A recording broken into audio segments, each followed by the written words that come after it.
Woohoo! Yeah! This is a new setup. We're like in a This is like feels like it's a a new minimalist setup. Yeah, I almost feel like we're getting there's better nothing on the every table. episode. Remember back when we used to have troubles with our setup all the time? I know, like back Every episode there was just something wrong. when did we start doing this? 2014? 2013. 2013. First episode. I remember in 2013 podcasts were an everyday affair. Like we'd have to plan the whole day would be show up, set up, record, maybe even do 2 episodes in one day. Yeah. Yeah, and now we're here. So we're missing our 4th input here, and that's because he's at work or something. Or something. I don't know. Or something. It's Mother's Day tomorrow. Yeah, he's probably doing something important. Probably. We're missing him though. So are we gonna do an intro? Oh yeah. Okay, we should do this. Yeah, I think we should do. I think we totally forgot. Are we how all this gonna works. host? Okay, so Are you gonna host, Kevin? I think you should. Ladies and gentlemen, welcome back to No Names, No Places podcast brought to you by Red Curtain Entertainment. Yeah, there we go. Is this their way of making it special? We're No, gonna I have talk no simultaneously. idea. It's our sponsor. So this is podcast number 10, as you may have noticed. Big 1-0. Big 1-0. my So God, we're in the double digits now. You know, We are. We're professional. You know what happens in the double digits of podcasts, eh? What? You just once you get started in doing a podcast, and it's like you record one every week, and it's like by the end of the summer your podcast's 100, and you're like, Yeah, wow, when remember you that get- time we did a podcast when you because get it was into- so crazy we did 10. Yeah. Now you're at 100. When you get It's into the like- triple digits, that's when Then shit you gets real. you know that shit's going real. That's when If you you get have to the triple digits and you haven't made any money yet, that's when you know it's a problem. No, yeah. You gotta, by the time you're in the triple digits, you gotta have a sponsor. That sounds like my YouTube Yeah. channel. Today's sponsor is. Sadness just befalled upon this table. Oh. Today's sponsor is Blue Apron? Blue Apron. Yeah. what was it? No. What's that website creator? Save server or Wix? something? I don't know. I don't know, but Squarespace? good Squarespace. food. Good food. Good food. Good Oh, yeah. food. Blue Apron is very. Good food. You can get some good yeah, food. but you really there. don't get a sponsor unless you have a spot on Spotify or Apple Music or Really? viewers like listeners. I'm a listener. Yes. You're one of the 27 listeners that we have on average for. And I think I listen to the podcast the most. I think so. Because Oh, I I have to wonder edit them. why. Yeah. yes, because you edit the podcast. Yeah. I know. Yeah, it's unfortunate. That's funny. Maybe. It could be unfortunate. Depends. Yeah. Well, I mean, I hope I'll have more time to edit it now that I'm not in school. Oh, yeah. We can get into that, you know? We don't have to talk about that. Well, we don't have to talk about the actual editing. We can talk about school if you want. But, to like, talk how, about you know, school, what's it like, you know? Yeah, you're done forever now, right? Done for, well, he's thinking of maybe going back. Well, no, don't do it. don't do it. He says, "Don't do it." Sorry, no, go on. do it. Well, Save your money. When Kevin says going back, he's right. I don't want to go back in September though. I'm not going back Okay. right away. So the plan is to get as much experience as I can over X amount of years. Who knows how many years? Who decides? It's up to the gods, really.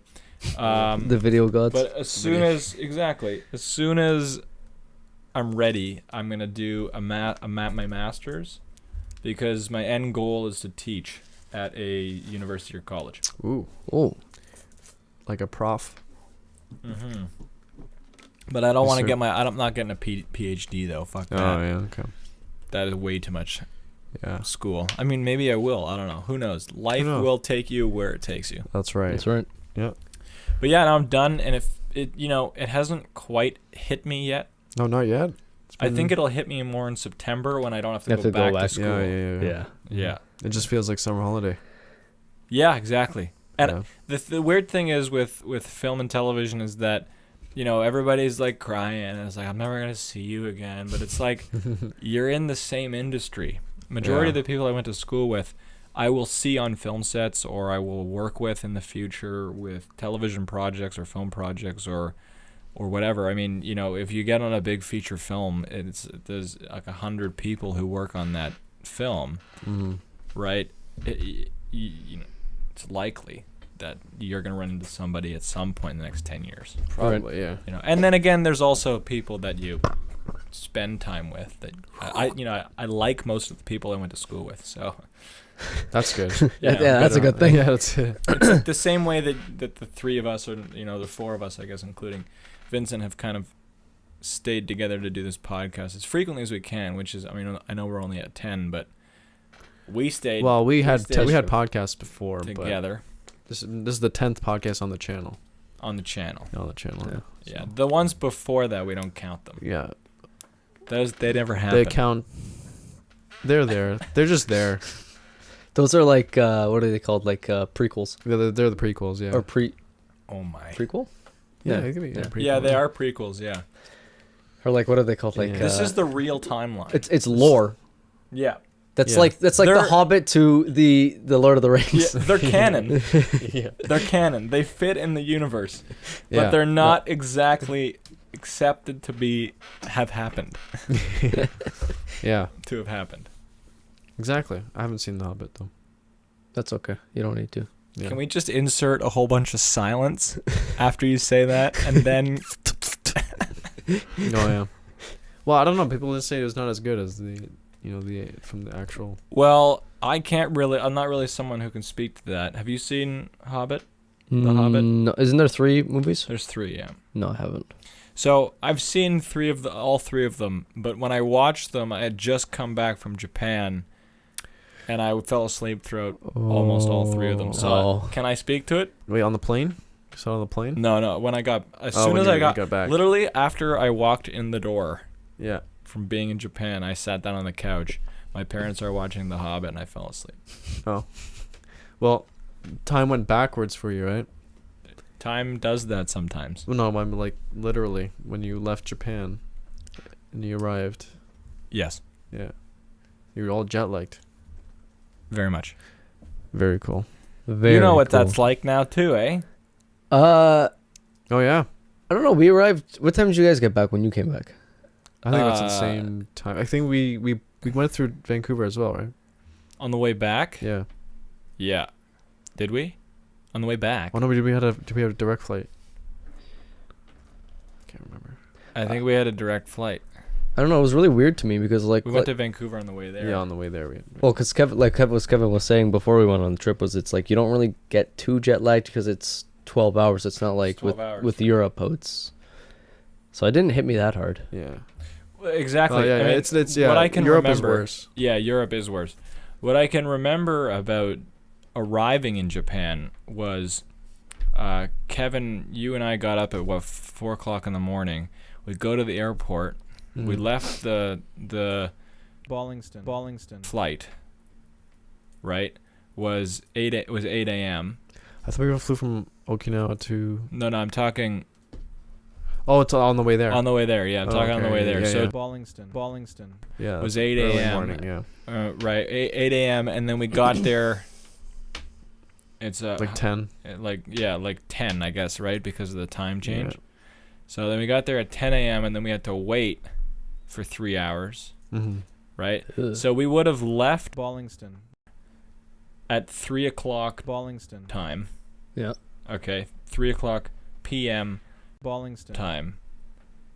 But we arrived in Japan 3 p.m. the next day. Tokyo time the next day. Oh shit. So you really did get the jet. So yeah. You sort of, because you're in an aircraft. Yeah. And you're flying out east. Mm-hmm.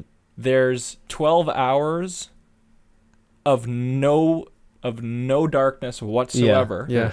You're flying away from the darkness. You're flying away from night, essentially. Yeah, the sun never set. The sun never set. Yeah. And then the sun didn't set for another 8 hours when we got there.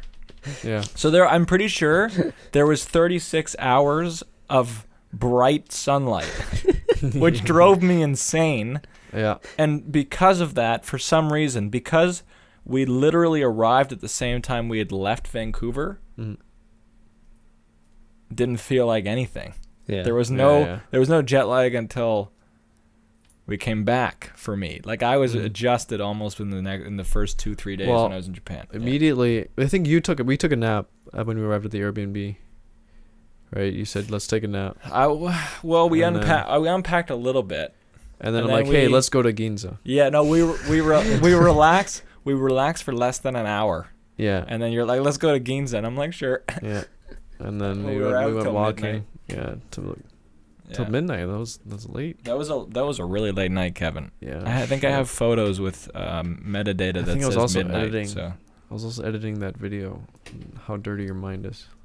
How dirty is your mind? How dirty is your mind? Yeah, that I was editing there. Anyways, that's crazy. Yeah.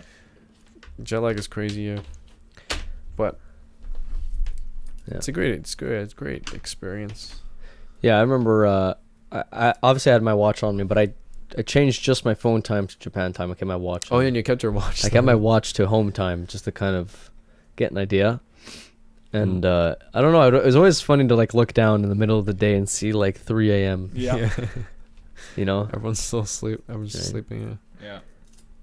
But the sun is still high in the sky. When you were in Japan, did you find it rather alarming that the day starts earlier? Yeah, we'd be awake relatively early, like 7 or 8. Like for here standards type of thing. Yeah. And it's basically as if it was. We woke up at like midday. Yeah, midday. Like it's everyone's out in the street, even if they're working, even if they're not working, they're like doing their I wouldn't say grocery shopping, but they're out, in the Lawsons doing their thing. Yeah. And they're walking around and people commuting. 20. Yeah, I was gonna say like from the trains, you just have like massive stops just unloading. Yeah, and it's just at like 8 a.m. It's Well, I guess it's normal. Because I remember if you. Well, yeah. Yeah, no, I was just saying. I was talking to Kevin about this yesterday. When we were in Ueno, I was in the Airbnb. I was in the top bunk. Right. Okay? Yeah. And there was one window in the room, and it was right beside my bunk. And I woke up at 5 a.m. because the sun's blaring in through the window, which is totally alarming because at 5 a.m. you get this.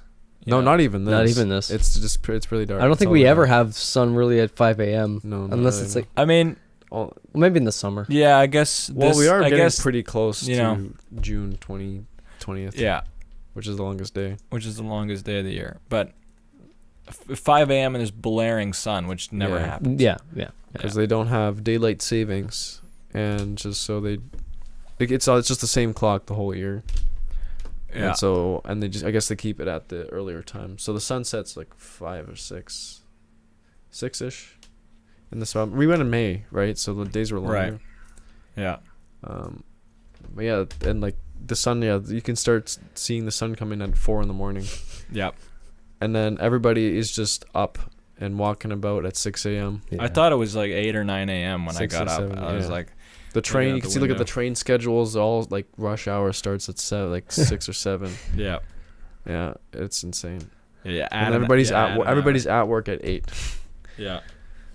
It's weird how like the sun changes. Can have the land of the rising sun. Yeah, land of the rising sun. I guess it's everybody's just up with the rising sun. So we won't get into too much detail about Japan and your Japan trip. We'll hear. We could save it for later. We'll save it for another time when Vincent's here. But did you enjoy it? Oh, absolutely. Yeah. I was gonna say. I was probably gonna say this on the podcast anyways. I'll probably say it again on the next one. Yeah. And I don't know if this is true. It was probably true for you as well. I don't know about Kevin because you travel a lot, but it didn't hit me till after we came back. Then I was like, "Fuck, I miss it," or like, that happens, like that. This happened. You know what I mean? Yeah, like, it happens all the time. Yeah. And I was kind of thinking like, I don't know if it's because that's how it is when you go on vacation, or if it's because the way we did it and you guys did the same way was every day was packed with so much shit. We're just walking, like good shit, obviously. That you're just kind of like, you know what I mean? There's so much happening. There's no time to reflect on it. Exactly. Yeah. Exactly. You're taking it in for 12 hours. You're sleeping for 8, and then you might have like a lunch to talk about it. Right. Yeah, exactly. Or the train ride. Well, or the train ride. The train ride. You're either sleeping or editing photos. Right.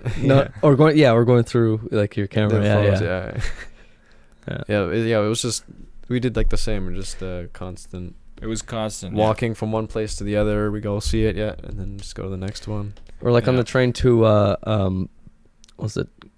To Gaia. Niigata? Yeah, Gaia. Gala. Gala. Gala.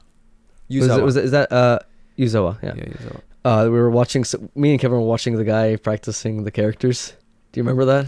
Wait, what the? It looked like a Russian guy or like a Eastern European, and he had his phone and he was learning it because I'm assuming. Okay, I think he was like a newer yeah, businessman yeah. to Japan. Obviously, there's a lot of It business. was like had like this game or something. Yeah. And so he's like trying to learn, and you said something, I heard something. He kind of turned around and smiled, and we're just like, Yeah. you know what I mean? But I don't know. It was just kind of like random things happen. We weren't really doing much on the trains and stuff. Yeah. But we tried the double decker Shinkansen, which was pretty neat. Oh.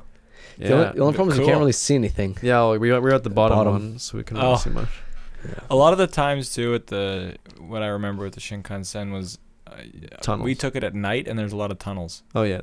So a lot of the times we would take it at night when it's pitch dark, and a lot of the times there'd be a lot of tunnels. So I mean, yeah, because what we did, we would go to one place, right, and then we'll leave in the evening, and we'll arrive at night at the next place, and then we'll wake up, and then we'll do like the stuff around that town or city in the morning, and then we'll go in the evening again to another place, Right. and we'll arrive at the hotel like at 11, yeah. go to sleep, wake up the next day, and then do the tour around in the morning. It was crazy. I'm tired thinking of it. Yeah. It was very tiring. Like if you watch some of the Japan videos that we have, You just got tired. there's like the first week, it's like I'm so excited and like Yeah. thrilled and like full of life, and then it's like a week later we're in Sendai, and I'm like, you can see the exhaustion in my face. I'm just so tired.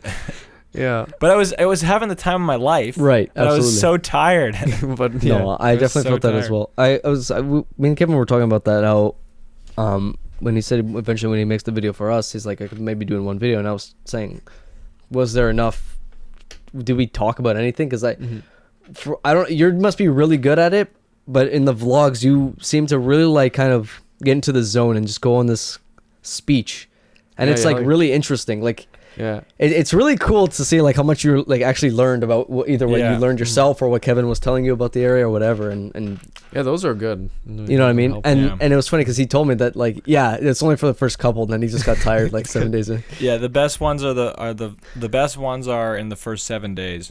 Yeah. But it's so funny because I showed some of these videos to one of my roommates, or one of my friends who was my roommate. I guess that was weird. And he says to me, these videos, they just look like, Kevin is your cinematographer. I'm like, and I told him that's basically it. That's what it is. All the videos basically feature me because I was shooting photographs. It's the journey of Cameron. It's Cameron's journey, not. Cameron. Well, it Corp. kind of was set up like that though. Yeah. It was sort of set up like that, but he just sort of laughed at that. But you're totally right. I mean, I've enjoyed being in front of the camera since elementary school. So, I guess I don't know. It's just fun. I guess I would do it again. I'd go back and I would totally do a vlog travel series. Yeah, that'd be fun. I think we should all go back, but with Cameron this time. Go to Taiwan. Go back with Cameron. Yeah. Go to Taiwan. Go to Taiwan. Yeah. Or Singapore.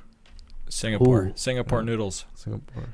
Yeah. Singapore's crazy because I don't even think they have their own language. They're like really. Was it Singapore or was it? They have like a bunch of different languages, because it's really diverse. I think over there. Indonesia or maybe Indonesia. I don't know. Maybe I don't know. I just remember some guy was telling me that is like, they do kind of have their own language, but for the most part, I think like a lot of them speak. I think maybe English or whatever. Yeah. I know these. Because they get like obviously a lot of tourists. Like it's massive. Yeah. For what's it called? Tourism. Yeah. But it's. I think in Indonesia they use like the Latin alphabet. Yeah. It's really weird. That might be one thing I found about Japan was a lot of a sense of culture shock. Oh, because I thought Yeah. that there were no English letters. Well, there were, but there were a lot. There were some, but it was more about how the people conducted themselves Yeah. in the Eastern culture versus the Western culture. What do you mean? You know, I think one of the best examples, and I can go on, we can talk about this forever, and you know that book I told you I'm writing called It's Going to Be Great. Yeah. I'm still working on that book. Oh shoot. I've decided I need to go back to Japan in order to actually sufficiently write that book. Oh, okay. Which I'll do, and it's fine. I mean, I'm not experienced or wise enough to write a book about how we should conduct ourselves in Western culture, but whatever. Maybe I need a PhD or something in order to do that. But it would be, have you ever heard of the book, The Art of Not Giving a Fuck? Oh, yeah. It's a great book. Yeah. It would be something like that. Right. Okay. But it would just be, it's going to be great as a mentality. Oh, okay. It would be like, the tagline would be the last self-help book ever. I don't know, something like that. Right. It's going to be great. Anyway, so the culture shock, the best example that I can think of was, so we were driving in Okinawa, I think it was Okinawa, and a car broke down. It was a yellow car, and I don't know why yellow matters. But a car broke down. Or someone else's? No, car? someone else's car. Okay. It was on the your car yellow? On the same road. It was on the same road, but it wasn't our car. But we saw it happen. Okay. Yeah. So a car broke down. Okay, and so the driver gets out, right, to try to push the car out of the way of the traffic, right, so that he doesn't stall traffic and things slow down. And the car in front of him and the car behind him, everybody got out of those cars to help him move the car off onto the side of the road to wait for the authorities to come and deal with it, right? Yeah. And then traffic sped up. Oh, yeah. Like, that would never happen in Baullingston. Right. People would just honk their horns passively. Get out of here. You know what I mean? Right. Yeah. So yeah, but I don't think that would happen like that. And I found that was there. That's a good example of how they kind of prioritize the group versus the individual. Mm-hmm. But there was a lot of little things too that was just kind of, wow. Well, when Tim was there, this it's is like a completely different language. It's a completely different people. Mm-hmm. They're treating me differently. Right. We went to one cafe, and the what do you call it? The barista, I guess. Yeah. Mm-hmm. She spoke to me in Japanese as if I understood Japanese. And I don't know whether to feel ashamed or welcomed, because she assumed that I would have known. Yeah. You know what I mean? That's true. I feel like if you were to go to, you're going to have to get, the M ready again, because once I do one, I just can't stop. Okay. I feel like bring the keyboard over. I feel like if that were to happen in Montreal, for example. Montreal. Montreal, for example. Right. The barista would be looking at you, expecting you to speak French, but she knows English, and then be disappointed that you can't speak French while she knows English the whole time. Well, right. That's the French. Whereas with the Japanese, they appreciate any little tidbit of attempt to use their language or operate culturally the way that they do. Like, well, I remember when we were we were on the streets of I think it was Sapporo. Yeah. And the lady comes up to us to try and sell us her restaurant or something. Yeah. Right. We were looking for food. We were looking for food, and the lady comes out of this restaurant and then gives us these pamphlets or something, right? And she brings us down, and we had one of the best meals. I don't know. I don't think it was Sapporo. No, it was Sapporo. Yeah. It was It was cold. It was sukiyaki. Yeah, sukiyaki. Yeah. We had sukiyaki, and we had to cook it yourself. It was the best meal I think I've had. One of the best meals I had on the trip for sure. Yeah. And at the end of the meal, this changed our trip like entirely. Like, this food was fantastic. This was wonderful. It was also the first time you Yeah. had Sapporo beer in Sapporo. in Sapporo, yeah. Yeah. And you know, as we're leaving the restaurant, I bowed to her, like, you know, like as a way Right. of like saying thank you, kind of. Mm-hmm. And she just lit up, like her face went all, like she was so happy and so excited that a white guy is practicing one of their customs. Right. Mm-hmm. And then Kevin told me later that like the further down and the longer you hold the bow has significance. Right. Yeah. Yeah, and so I think I went a little too far down and like Yeah. held it too long, but whatever. All the way. But Yeah. But either way, you know, it was one of those really nice moments where you just see a local be impressed or happy that a foreigner like myself in this country that I've never been to Mm-hmm. is appreciating and practicing their custom. right. Yeah. Yeah. Yeah. It's weird, like seeing a whole like, cause yeah, like it's the culture, right? The culture shock. It just really changes your. Yeah. It opens, I guess, your mind to more like how the more different cultures and like the way communities interact with each other, and because yeah, if you just hear it's different. Right? Yeah. Very different. know. Yeah. It's weird because you have to look at a lot of things that goes into the country or goes into the thing. Because I think we talked about this on maybe the first or second podcast, I believe, where we were saying that we're a culture soup here. Yeah. So the clash there's not really, I don't know how to say that. Canada is almost too scared to kind of have their own culture to say like this is what we do in Canada, because we're always trying to say like because we are multicultural, we're supposed to appeal to everyone. Well, I think Canada's just too young to even have. That's true too. That makes sense. But I think it's not a bad thing to try to say like, okay, this is the country and we're gonna try to get things going this way. Like for example, we're known for saying sorry all the time. It's a weird stereotype. I don't know where it ever came from. Yeah. But that's just like kind of a thing. Sorry. And what was I gonna say now? Yeah, I think there's just history that goes behind it. Like, Sorry. what was I gonna say? History. Yeah. Like for Japan, I think what's happening is like they've done it for so long. They've been doing it for so long that they do what works for them. Yeah. And they kind of almost improve, and depending on what happens, you know, it's the culture's just been pretty much like similar or the same for thousands of years. Right? It's weird how culture changes thousand, too, though, right? It's because like some of these things, like having people help out each other and seeing the broken car and people stopping their cars to go and help is like, you don't create that. That happens on its own, I think. Right? You can't really force your people to be like, oh, go and be nice. Like you can, I guess, advertise it. Like you're a cool kid if you're nice, kind of like Right.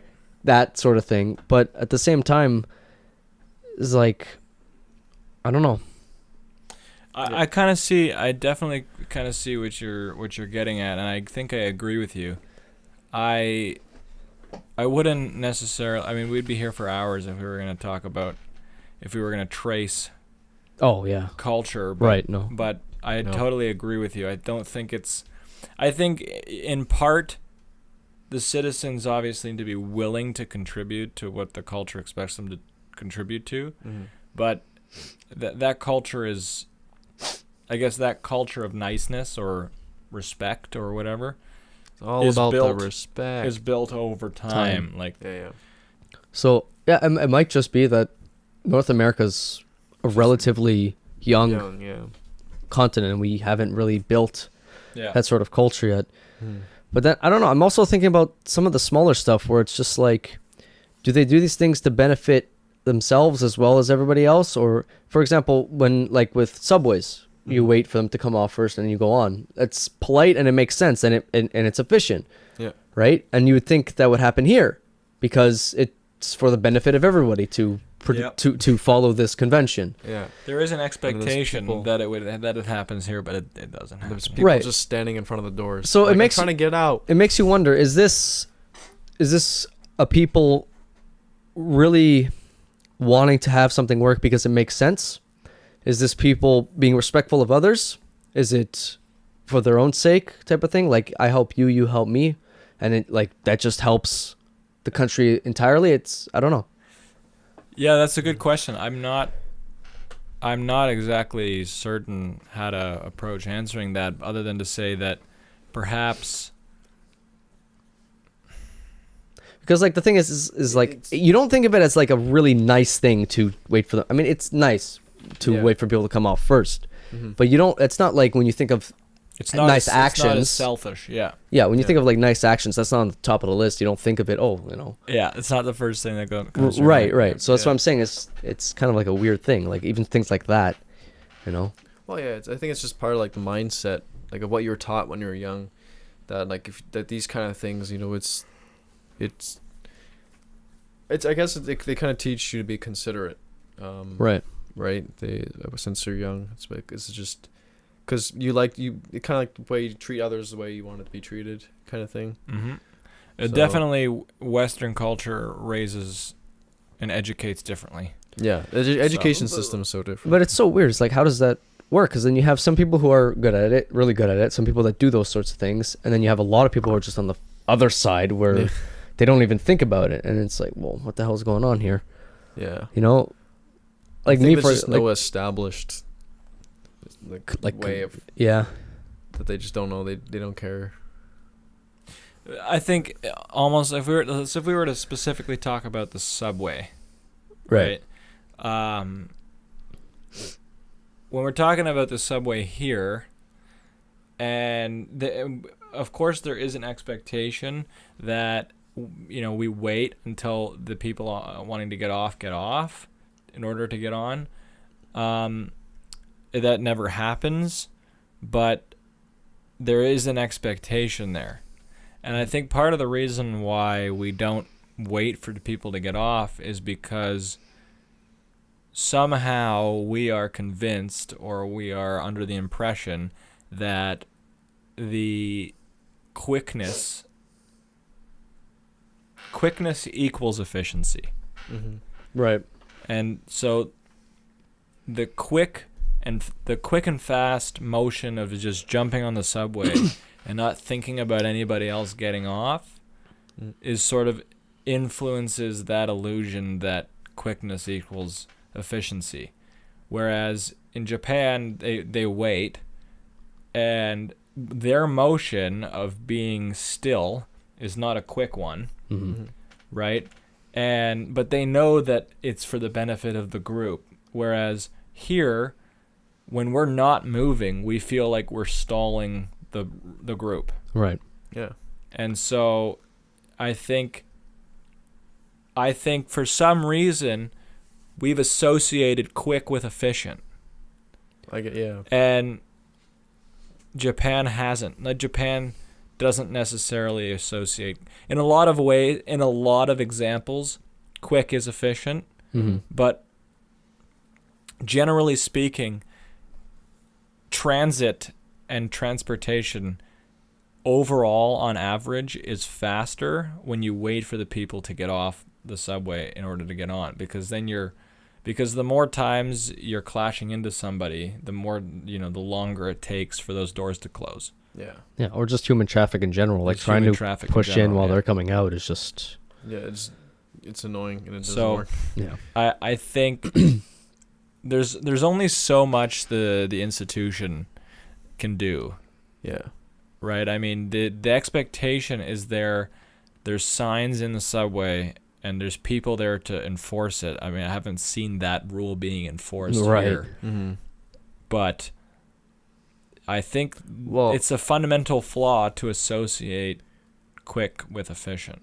like they don't even have here. They don't even have markings for where you should line up Yeah, or Yeah, walk. or walk. Yeah. Yeah, like going up the stairs and stuff Whereas too. in Japan, they have line markings all over the floor. It's like you have to line up here. I mean, like just something small like that. How it even helps gives people an idea what where you're supposed to do. Yeah, simple things like 'Cause- at the bottom of a staircase in Japan, the right side will say up, Yeah, Yep. yeah, up the and left down. side will say down, Yeah. and then the top will have obviously the same Mhm. on the same side.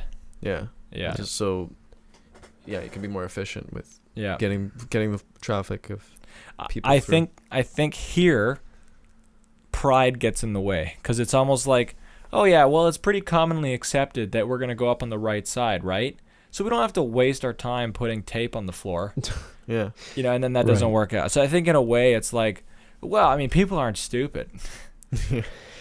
But I mean, that's not entirely true. So I think that part of the problem is just the assumption that people aren't stupid, or that pride gets in the way. Yeah. I guess there's just got to be science. I mean, what I noticed with the difference in the subways of here and when I was in Japan, it's just in Japan there's signs everywhere. Right. Just text. There's even people always on the platform that are there speaking into a microphone. Right. And then their markings on the floor is marking across the tracks. Here it's just so plain. And there's also the play jingles. Yeah. And stuff in the announcements. Here's another thing too. For example, Uh-huh. I just thought about this. Yeah. They have the freaking bumps in the ground for blind people. Oh yeah. And then also on most crosswalks, audio cues that are different depending on the direction. Yes. Like, so there's two questions Practical. you can ask. There's two questions you can ask about this. Uh-huh. Does Japan have a lot of blind people? Or are they just really considerate? Right? And it's I think it's the latter. right. And but it's just like, but even just to think about it is like, how many do they have where they actually went through doing a lot of this work, because it's literally everywhere. That must have taken a long time to implement, or maybe they just always had it. But I don't know. That's crazy to me. Yeah, they just put it down as if it's like all part of it, part of the sidewalk. I think this is a wonderful conversation. I also think that it's a great segue into the idea that I pitched you guys before we started recording. Right. What was that? And because our question is, where does this come from? Okay. You know, like, why is it that's the question that's important to me, is why is it different? Why are we fundamentally different just because we're on the other side of the globe, on the side of the world? I mean, Earth is flat, so it's not. I'm kidding. But which way is it flat? It's not just geography. It's a dinosaur. Dinosaurs didn't exist. It's a sheep as a There's dinosaur. an actual flat Earth documentary on Netflix. If you Oh yeah, Logan Paul. is it what? What? No, you didn't see his flat Earth documentary, or more like a mockumentary. Well, Mockumentary. it was called. Is that who directed it? Logan Paul. Who's Logan Paul? No, it's not. You don't know who Logan Paul is? Am I supposed to know who Logan Paul is? I think it's better he doesn't. Yeah, okay. So you don't. It's okay. Is that the guy who, like, in the forest video or something? Yeah. Yeah. Oh, that's the guy. Yeah, no, I like that guy. Okay. I'm All right. kidding. All right, moving on. Moving on. Anyways, so the question for me is, where does this come from? Why do we do it? And this is actually like the perfect segue into kind of what I wanted to try out for this episode. And I'll just sort of give our audience, our listeners, the 27 of them, and Kevin's future self editing this podcast. Yeah. Hey, Kevin. Hi, Kevin.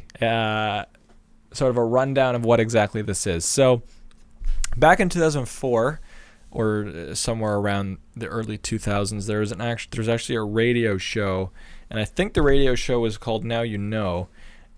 Sort of a spin-off of Did You Know, Did You Know, right? Oh, like the star in the rainbow? Yeah, did you know that there's a star in the rainbow?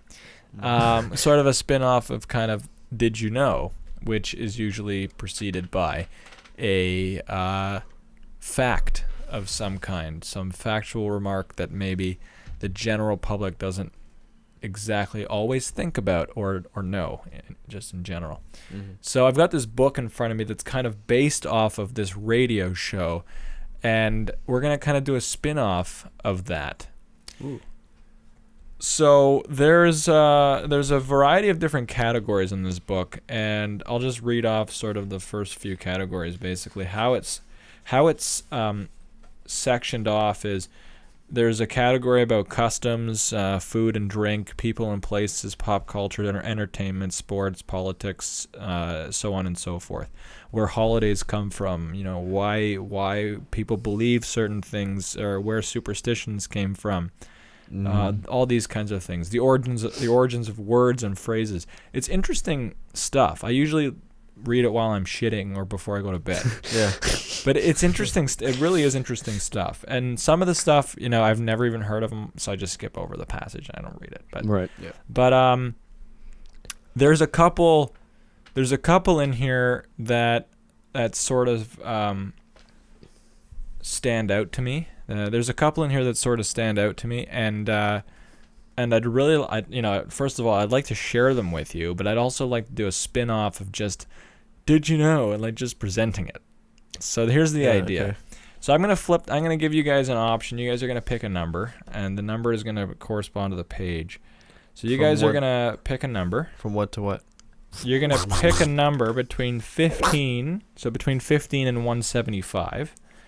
Okay, and you both have to agree on the number, and then I am going to read one of the questions that is on that page, and you guys are gonna hypothesize about the origin of that particular thing, and then I'll read out the actual origin, and we'll have a discussion about it. 48.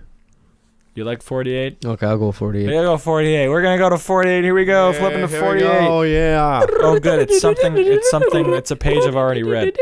Oh, is it exciting? 48. So pick a number, 1 or 2. You can pick 2. 2.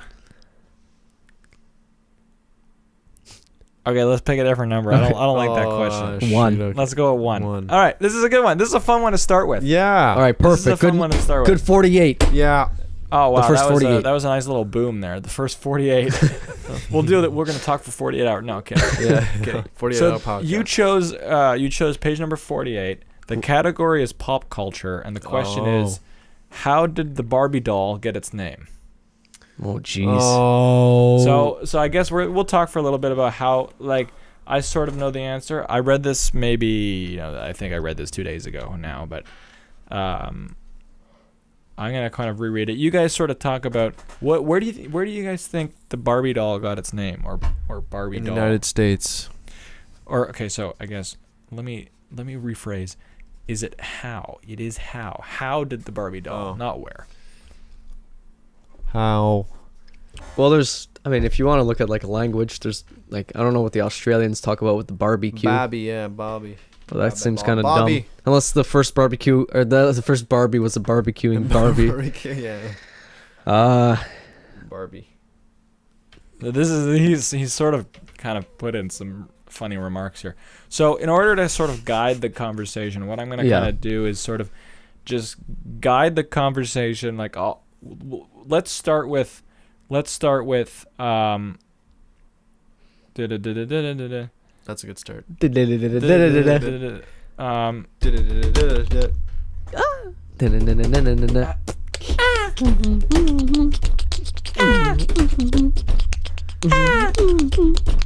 All right. So yeah, so Oh. I mean, so there was a designer of Barbie, Right. Like Barbie's designer, her name was Ruth Handler. Okay. So that's sort of the first part of it, and her daughter was named Barbie. Oh. Okay. And That's not creepy at all. that's not creepy at all. So these little plastic dolls. That really is creepy. That That children play with. They're playing with the designer of Barbie's daughter. But where did her name? What kind of name is that? Barbie. Barbie. This You know what I mean? Like Barbara. Like, I'm pretty sure this is the 50s. Maybe. Right. Okay. It doesn't say exactly what year. It only says what year. Barbie. Yeah. Cause this is a fun. This is. I'll just read it. I'll read it because it seems like this one is kind of harder to hypothesize about. But I'll just read it and we'll kind of talk about it. So, Barbie was designed by Ruth Handler and named after her daughter. However, She didn't realize that the original molds came from an existing German doll named Lily, a popular cartoon prostitute of the time. At first, stores refused to stock the anatomically correct doll until it was neutralized in 1959. Neutralized. By the way, Target has been neutralized. Barbie's measurements, if she were life-sized, are 39, 23, and 33. Still pretty sexy. Huh. So... Oh, I guess he's talking about the German prostitute. Yeah. Okay. I think so, yeah. That's actually funny. Yeah, so that's kind of So it's like an interesting. encyclopedia. It is like an encyclopedia, You can say that. Shit. It's like a Wikipedia. I must say there are better ones. Oh, okay. Like there are more. Do you have favorites? There are more conversation inducers. Oh, okay. There are better. Do you remember any? I don't know. I do think it's kind of interesting though that Barbie is associated with like sort of the doll itself and how the doll looks and dresses. Like if you were to take that doll and sort of make it a person in the exact measurements and the exact look that it is depicting with the doll, it would be very plastic. You know, it would be very unrealistic. Humans don't look like that. Right. It'd be very unrealistic. Right. Yeah. The doll Spooky. is sort of idealized perfection. Yeah. I mean, we could go down that route, but we don't have to. Yeah. Oh, yeah. Her stomach looks like a toothpick. So I guess the fact that it came from a prostitute is kind of ironic. Yeah. Just in the sense of how we perceive the Barbie doll today. Because today... Well, that explains a lot of the way a lot of women grew up. No, I'm kidding. All right, so that's where we're going to end our podcast. Oh, thank you for listening, everybody. Our sponsor no longer pays for our... Fuck. I'm kidding. A sponsor that's left All us. right, so let's choose... No. Let's choose... let's try choosing by category. All right. That. Let's go by category. So, would you like to do something from customs, food, drink, people, places, pop culture, entertainment, leisure, sports, politics, ships, How about leisure? holidays, Leisure? entertainment, and leisure? 53. Let's go to 53. Everybody, we're going to 53. We're going to everybody. 53, everybody. All right, class, turn to page 53. On page 53. The reading of the story, picking up from yesterday. Little Timmy, do you want to read today? You want to start us off? Yeah, I'm going to find one that would Paragraph actually... 1. Okay. So while we wait for Cameron to find one. Actually, I have no ideas. We'll talk about cheese whiz. Ew. Do you remember when that was a thing? They used to have commercials for that. They used to be. Didn't it used to be big? Yeah, it used to be big. Like it used to be a like thing. everybody had one in their fridge. They still sell them. They still Yeah, see them, probably. yeah. But it's just like there used to be Yeah, they commercials. used to be everywhere. And the commercials were like 90s commercials too, if I remember correctly. There's just some kid with a fucking skateboard that shoot out rocket propelled cheese. Yeah. And that's oh, what yeah. I remember that. I don't know if that's true. I just made that up, but it sounds like it could be true. It was like I might be thinking of like a Cheetos commercial. That's also possible. All right, Could so be there's Cheetos. a couple There's of... a lot of cheesy projects. There's a couple of kind of interesting ones. So the first one that I think we could do is why is a tough all-terrain vehicle called a Jeep? So we could do that one. We could do what is the origin of the I call it an Frisbee? The SUV. Frisbee. Oh. Or we could do why is a theater ticket booth called a box office? These ones are probably a little easier for you guys to sort of guess, because, for example, you could guess box offices because it was shaped like a box. And it was an office that somebody worked in. What was the original purpose of the Rubik's Cube? Oh. To puzzle people. Not funny. If you watch The Pursuit of Happiness, you would know. No, I don't know. So any one of those kind of interest you? The Jeep one kind of interested me because that's such a weird name. Jeep. So the question is, why is a tough all-terrain vehicle called a Jeep? Well, that was a Jeep. And the company. the fun in guessing is that you're never going to get it right. There's no Yeah. way to get it It's right. probably The origins of these things that he's chosen, they're not the obvious, and they're not obvious. Like, Not it's not the obvious, company. no. It predates that, right? And a lot of this stuff is actually associated with the military, like Oh, okay. Yeah, some yeah. sort of moment in history of some kind to do it. Sometimes to do with the war. Yeah. So Well, that's when it became popular, right? That's when they used it, really. think of that. yeah. Ooh. Yeah, so that could mean like a Jeep could have been like a special unit, a part of some tribe or some country's military that used to traverse through terrains, and that's what they named it. Maybe it was an acronym or something. I don't know. Could have been like a French word. Acronym, maybe. A lot of these are actually French words. Really? They are. A lot Ooh. of because the English language is an amalgamation of other languages, Yeah. or origins of other languages.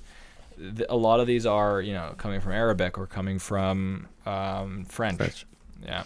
Yeah. So this is fun. So in 1937, the Army introduced a general-purpose four-wheel drive vehicle, which, when abbreviated, became GP. GP, general purpose. Right. At the same time, the very popular Popeye cartoon had introduced Eugene the Jeep as a weird little pet for olive oil. It communicated by calling Jeep. The young men in the service put the little GP and the cartoon character together and called the vehicle a Jeep. Wow. That's so nonsensical. It is, isn't it?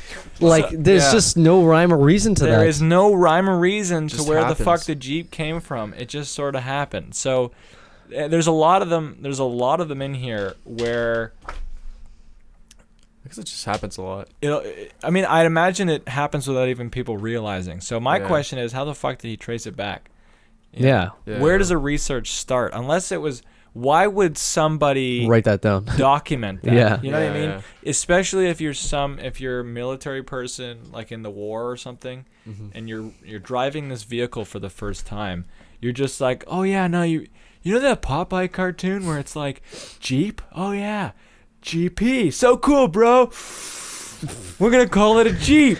Like, You don't write that down. I guess they No, traced yeah, it it's back just- like the last time, like the earliest time it was used to refer to a general purpose vehicle. And Yeah. then they look at what the influence was at the time. Yeah, Probably found those things. it's probably a correlation. There's like, Yeah. yeah. Put some. those things I'd together. imagine some of it, and not by the author of the book, but I'd imagine some of it is just sort of made up by Wikipedia, Could be. or could be. just sort of Well, connections can just be drawn It's like an sometimes, assumption or Yeah. something. Yeah. and Well- sometimes connections are drawn for the convenience of it. Yeah. Like, most of the time, I'd like to think humans are kind of relatively simple to the point where they'll name things off of things that are acronyms Yeah. or things that relate in some way. Like, planes are named after birds, for example, I think, right? Or no? I don't know. Okay. I can't tell you. I don't know the answer to that, but that's an interesting. Okay, cars are named after horses, for example, Okay, Okay. sure. right? And maybe because of horsepower, maybe because of The origin of horsepower is in this book. Wow. well, isn't it because of I can't remember why. probably cart? No, maybe not. But anyways, keep going. But that's what I'm saying is like I like to think that humans are like that in some way where we're kind of what's the word organized in the sense where when we name something there's a good reason behind it.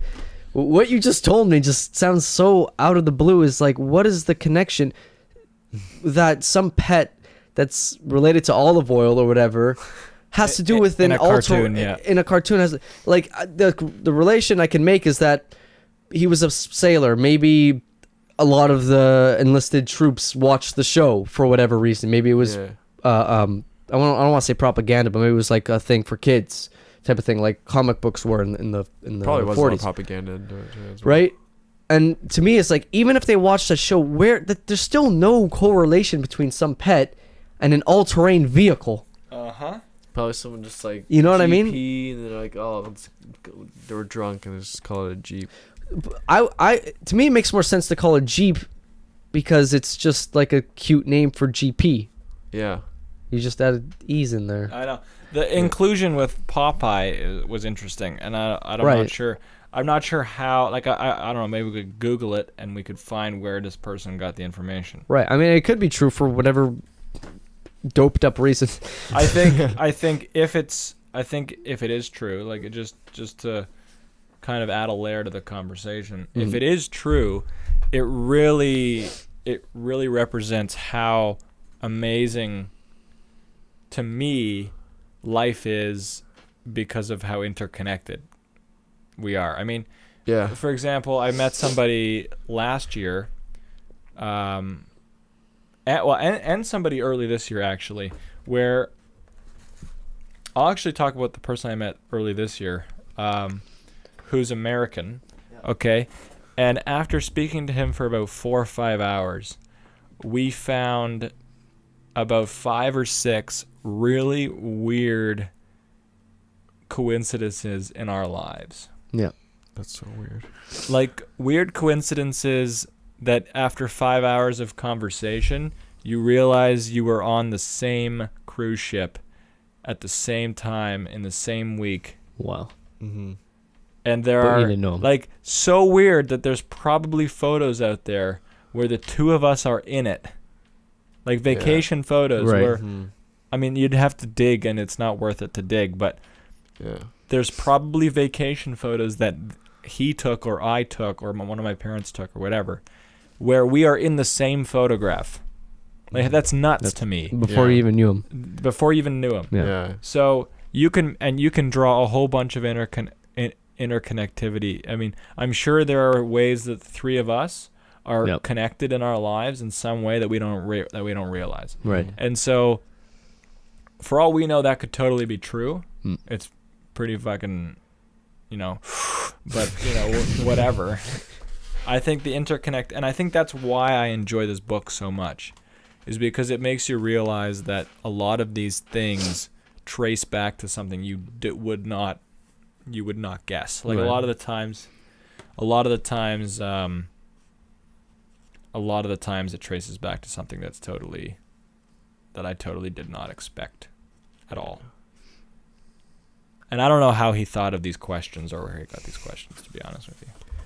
That probably just whenever it pops up, he just wrote it down in a notebook. He was on the. He was eating a hot dog and he was like, "Where did this hot dog come from?" Yeah. Why are the buns more than there are hot dogs? Is a In a hot dog package. a sandwich? Why is our dog hot? I'm pretty sure hot dog is in here if you want to. Yeah. Call No. it a Why is it? dog. Why is it called a hot dog? I 21. guess it's a dog that's hot. How long have hot dogs existed? I guess we had hand grinders where we just threw a bunch of meat together. Is that what it is? Yeah, Is it like maybe. Is it like a long version of a hamburger?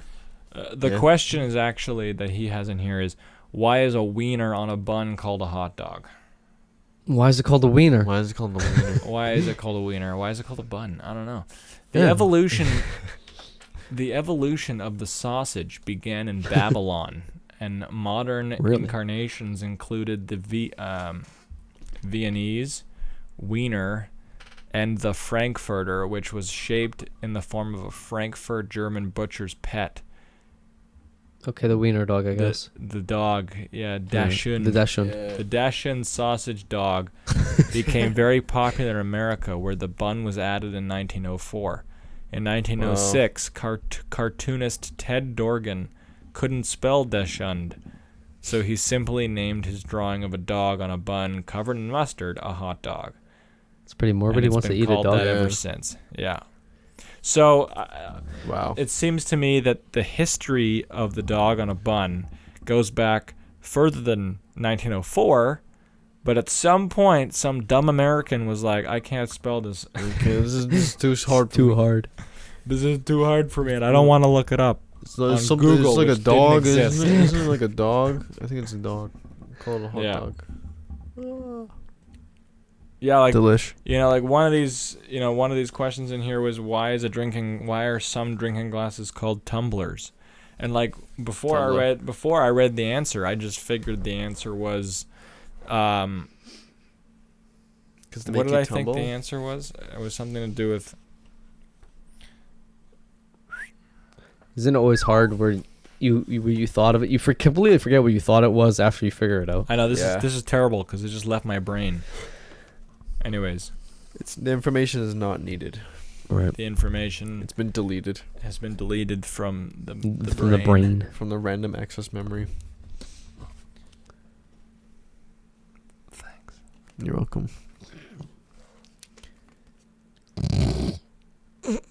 All right. Well, that was interesting. Yeah, thanks for bringing that book. It's an interesting conversation starter. Here's another interesting one. So It's like a spark. we, maybe not all three of us here. We but live in a society. We live in a society where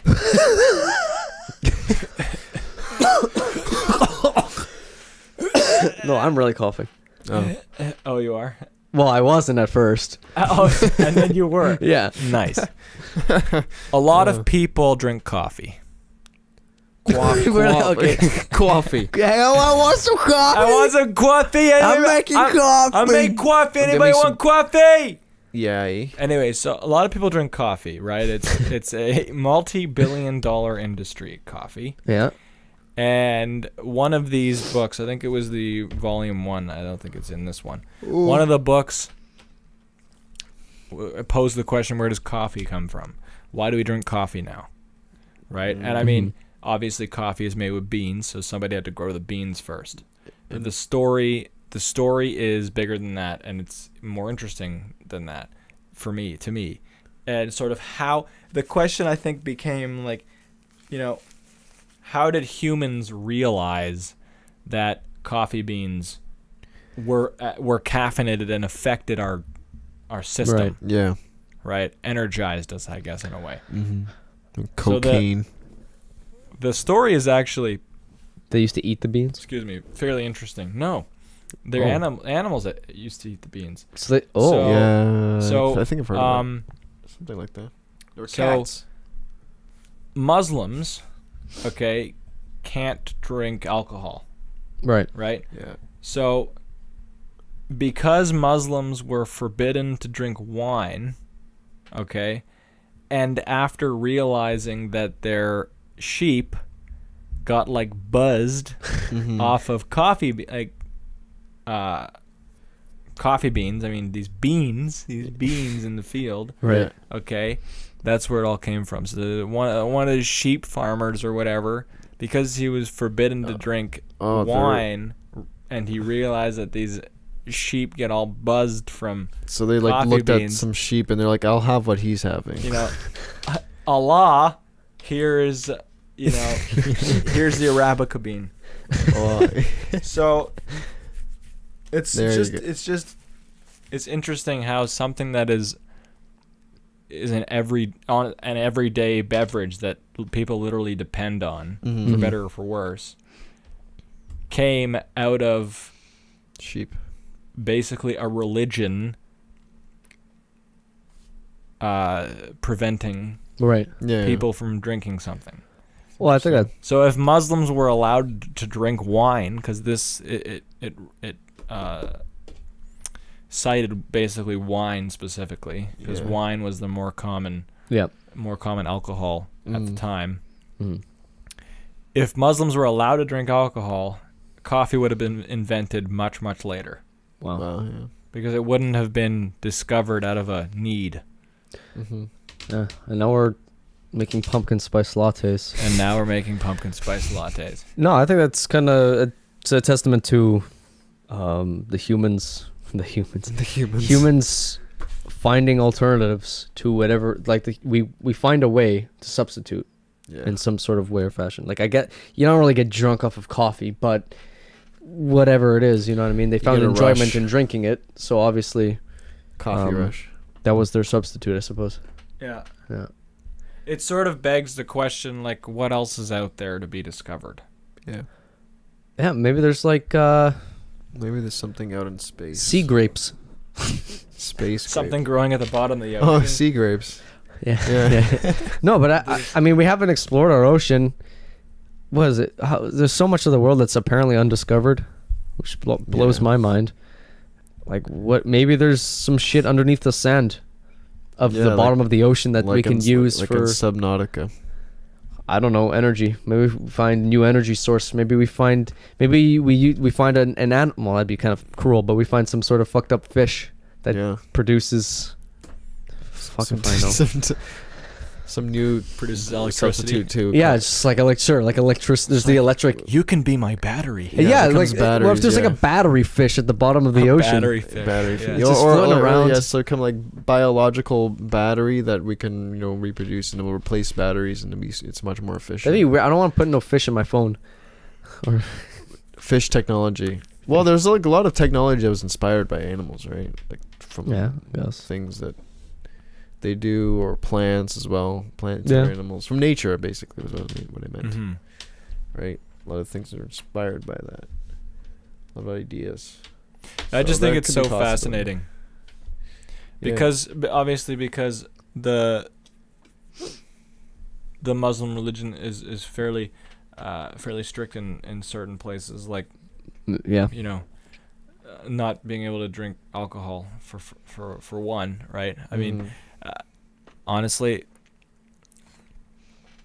you could be of the opinion that they're not missing much, but but just having a lack for something and then seeing everybody around you drinking it, right? Yeah. And then that kind of generating a need or a desire within you to have something other people don't have happens now. Yeah. You know that, like commercials. like commercials. Kind of, yeah. And the commercial was bred out of the Arabica bean. No. But I guess the name Arabica bean, Arab. Yeah. Bean, Arabica bean. Arabica. That's crazy. Arabica. Well, even isn't chocolate like a bean as well, or is it a nut? No, it's a cocoa bean. Cocoa bean. It's a bean. It's a bean. It is a bean. But then, like, did the bean taste like chocolate? I think it's like it's not. It's not sweet. Does coffee beans taste like coffee? I think so. Does maybe? It? But they didn't have. They add sugar to the cocoa bean, But then did they grind it up and put it in water and boil the water? Something like that. Is that what coffee is? Yeah. Basically, I mean. Why am I only now coming to this realization? How long has coffee existed and how long have I been... Well, I don't drink. I guess I don't drink it. Drink coffee. When you make coffee in a coffee pot, the water runs... The hot water runs through the machine onto the coffee grounds. Yeah, like through it. And then when the water seeps through the actual filter, it comes out in that color and that... as coffee. Yeah. So it's just like flavored water in some weird way. In some weird way, it's flavored. It's like yes. And then you put cream or milk or sugar or whatever swim in it. I feel like saying that is just going to become a shitty meme. Like what's it called? Kool-Aid. Was it? Drink my Kool-Aid. Like boneless pizza or something stupid. Boneless pizza. Yeah, like, stupid memes like that. Black coffee. Like diet water. Yeah, like boneless water. Boneless water. I don't know. There's just stupid things. No sugar added on the label of the water. I kind of want diet water now. Diet water is just Expecto Patronum. All right. Expecto Petroleum. Expecto Petroleum. That's what that's made out of. It's made out of petroleum. Oils or something. Chipotle. What's an oil? Dynamite. Chipotle dynamite. Petroleum dynamite. Oh man, I'm so tired. Yeah, me too. What do you think about China? Oh shit! Oh my god! Every podcast it's can't go without China. I think it's an hour and 11 minutes. We might as well wrap up. I thought you were like the timer man. I wanna. Well, I don't have to be the timer man anymore because it's right above your head. Yo, I can't see it. My back is faced towards the screen. True. Did you want to know the origin of the chipmunks? Oh God, here we Of go. Oh, here we go. The voice? The Alvin and the Chipmunks. Ah, shit, here we go again. Hold on, I gotta find it. Ah shit. Here we go again. Shit. Ah shit. Here we go again. boy. Ah shit. Here we go again. Shit. Yeah, no, I'm sounding like Sylvester Stallone. Adrian! Oh, my buddy, Apollo Creed. Alright, just you go a little bit louder. You go, so like that you go. No, I was trying to do Vin Diesel. No. That's Vin Diesel.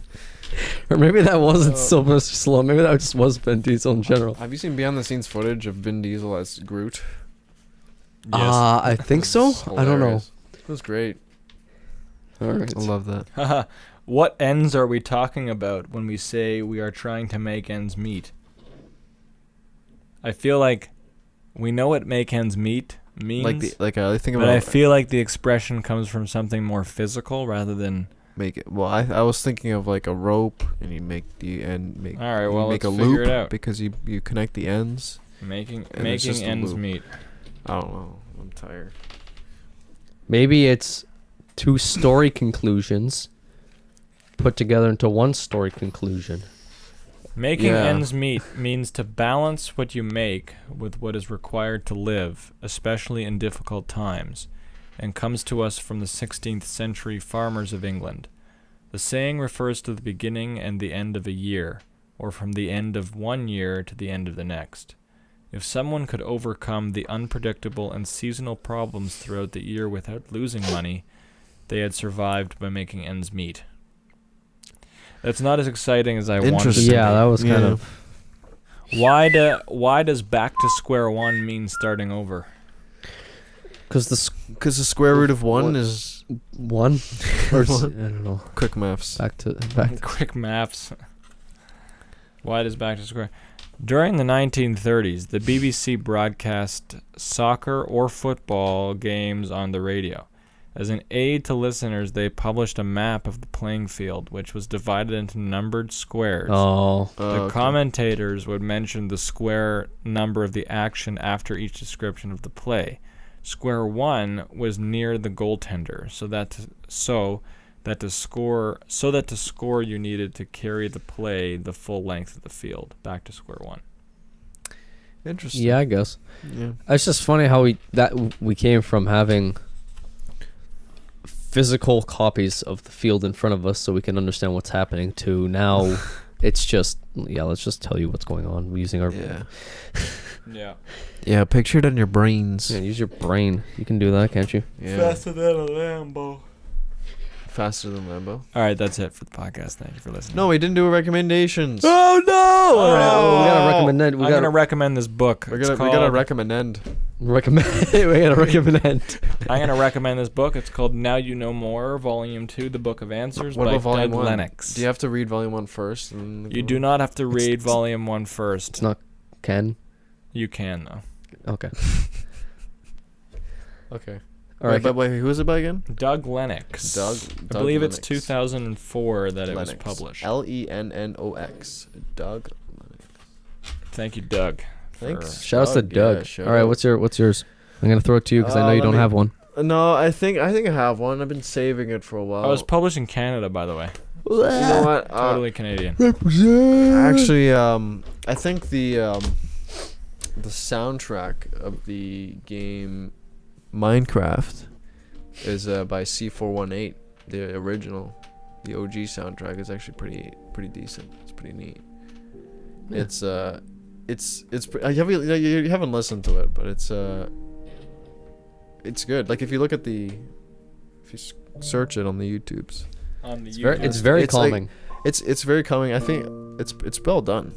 For I was like, I think this I've heard it, this though. could be a soundtrack to a movie. yeah.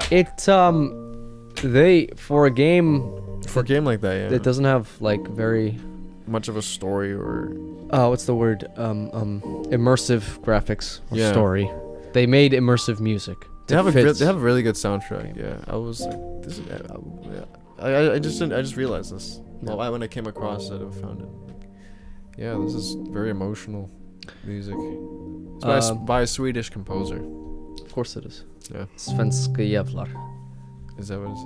No, that means Swedish motherfucker. Oh.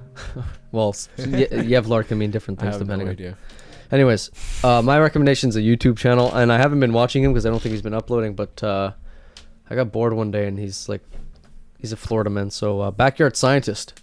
Oh, You've heard of Backyard Scientist? I think I've heard of it. I've watched a lot of his videos. It was actually a while ago, but I'll add it as a recommendation now. He's really cool. He knows his shit, and he makes some interesting things, and he's very nutty. So it's entertaining to watch, and it's educational. It's like William Osborne. Osborne. He's the Green Goblin. He does one of his videos is he tries to be Spider-Man by putting this weird I don't remember the substance, but it's a sticky thing on a board, and he had done a previous test with it, so he had left over, and he stuck it to a tree, and he tried to stick on it while dressed up as Spider-Man. Nice. Oh. And then and to give you another example that's a little bit more fun, he made a cannon or a gun out of a saw blade table that shoots wood. Oh shoot. So he had a tube that he feeds the wood through, and the saw blade will grip it and fling it forward at a very high pace. Wow. Yeah, he's kind of crazy, but very entertaining. So that's my recommendation. Do you know William Osborne? No, I don't YouTube know. channel? No. Oh, I think he does similar stuff like that. Yeah? He's on the other side of the country. Oh. I think. Well, we did a recent collab with iDubbbz, and where they're making a squirrel robot, and they're chasing squirrels with a robotic squirrel. But he builds random. He was last year there was that after the whole forest fire in California. Yeah. His house was burned down. Oh. And that got him a lot of views. It was trending, and so it got him a lot more exposure. Right. But I saw his channel before that. He was making cool things. He made like a talking beanie for H3 Productions. He had like a laser printer. Oh. And he makes but he creates a bunch of shit as well. Yeah. So that's what that reminded me of Backyard Scientist. But does he wear Hawaiian shirts? He wears cat shirts. Fuck. He wears a bunch of, and then his fans keep sending him cat shirts. Okay. All right, Cameron. Oh yeah, no, those are three really great recommendations. Totally different recommendations. So fantastic. Yeah. That was fantastic. So yeah. A podcast brought to you by Red Curtain Entertainment. Let's say it together. 1, 2, 3. Red Podcast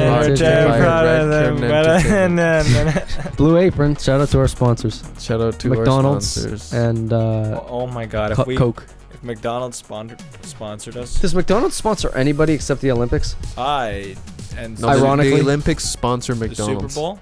Oh, that's true. Yeah, who does McDonald's? Does McDonald's sponsor anybody? It's the other way around.